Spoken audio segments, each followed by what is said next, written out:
Hi YouTube.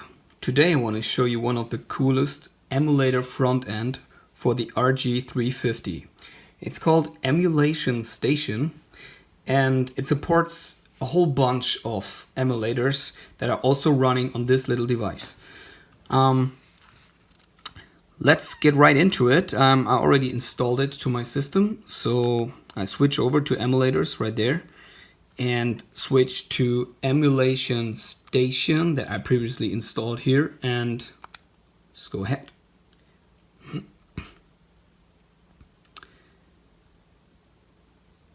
It's loading, and here we go.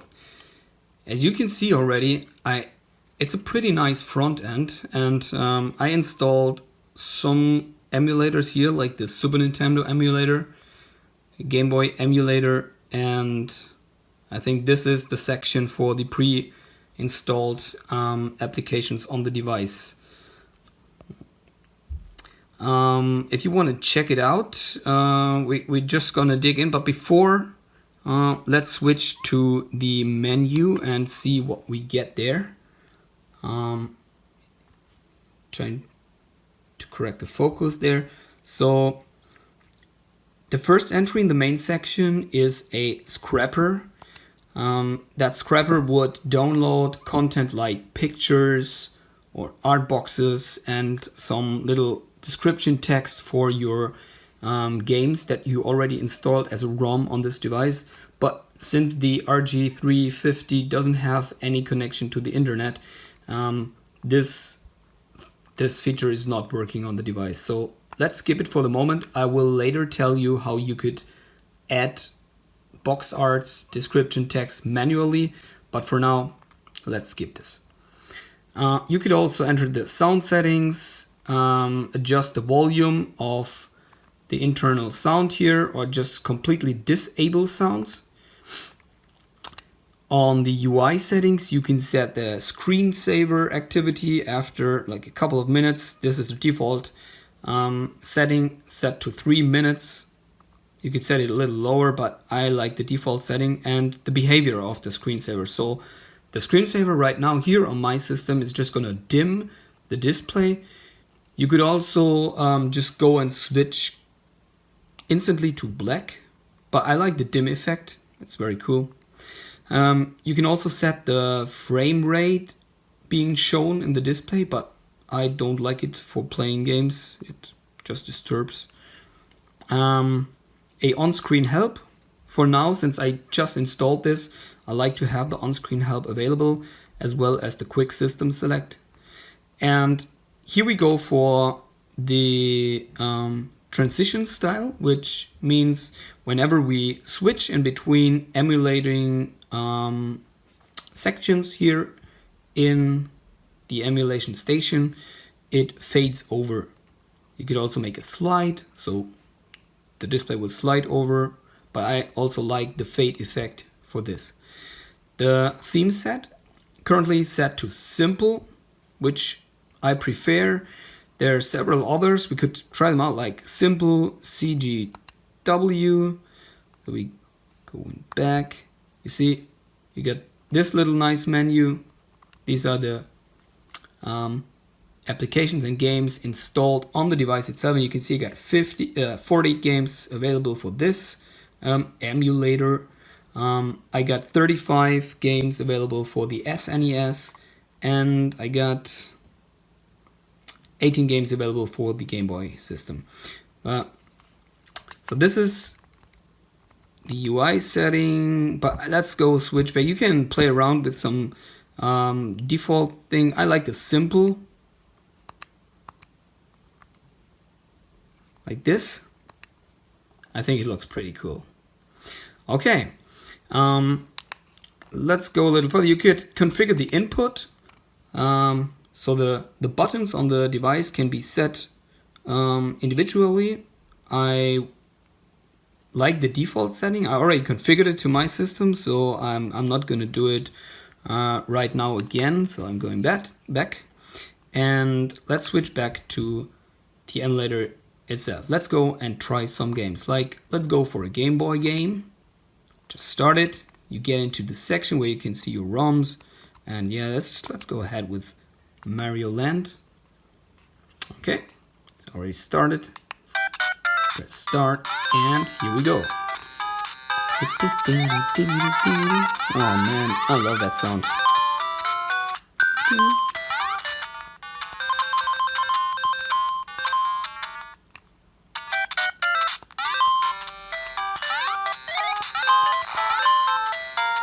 Come on, you little guys. And like everybody knows, we're getting this little heart from here.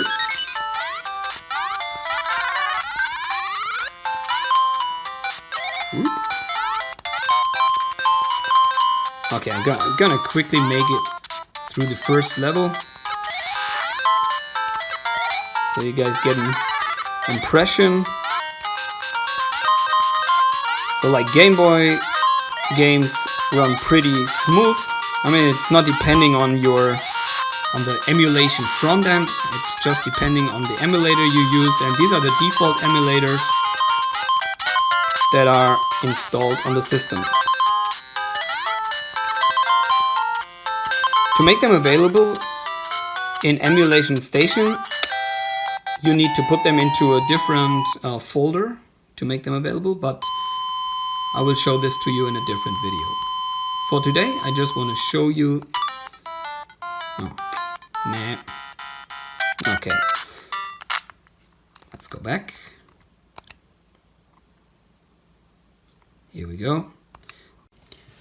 Okay, let me show you some gameplay on the Super Nintendo. So let's join the Super Nintendo section. And what are we gonna play? I'm gonna show you Turtles in Time.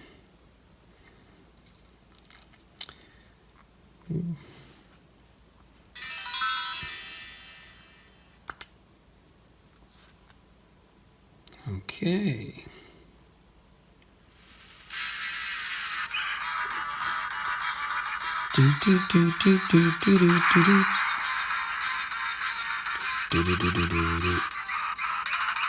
Here we go. Okay. Let's skip the intro. Get right in. Yes. Cowabunga. I like Donatelli. Hey, Miss April, what's going on? What? Someone's stealing the Statue of Freedom. Okay, that's not good. I think we have to go out there and get it back.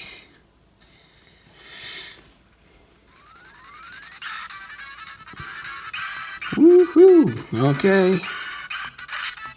Douche, douche, take this.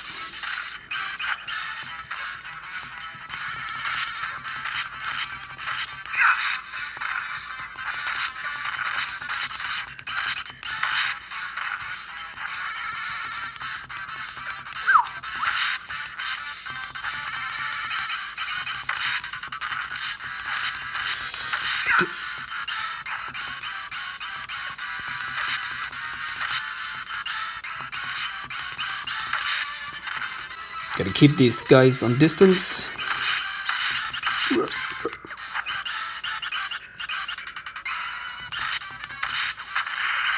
Okay, I think you guys get an impression. It runs pretty smooth since, well, it just depends on your emulator. You see in behind there's running the Pocket SNES emulator. And yeah, you could actually add like almost every emulator to that system. Last but not least, I'm going to show you some of the internal games. So what is a good example here?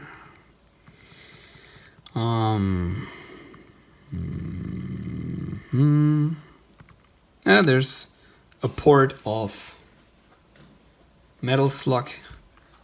I think that is worth taking a look at. I'm just gonna dim a bit.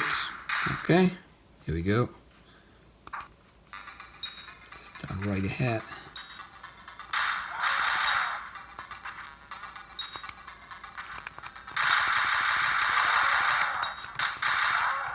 Oh damn.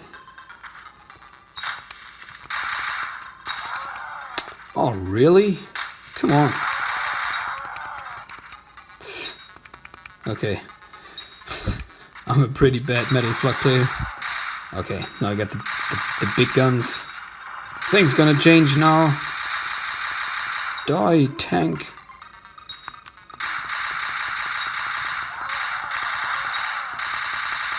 Oh. Ah, and I died again. Okay, as you can see, I'm not a pretty good Metal Slug player, but even though I like the game, pretty much. Yeah, okay, I died again. I'm not gonna disturb your time. I'm gonna waste your time with my bad plays here, so let's jump back. Okay. Well, that's what I want to show you. If you like that front end and you would like to know how to install it to your device, just let me know in the comments, and I will make another video and show you guys step by step how to install this. So for today, that's all I want to show you. I think this is worth knowing it's existent for the RG350. And yeah, see you guys in the next video. Bye.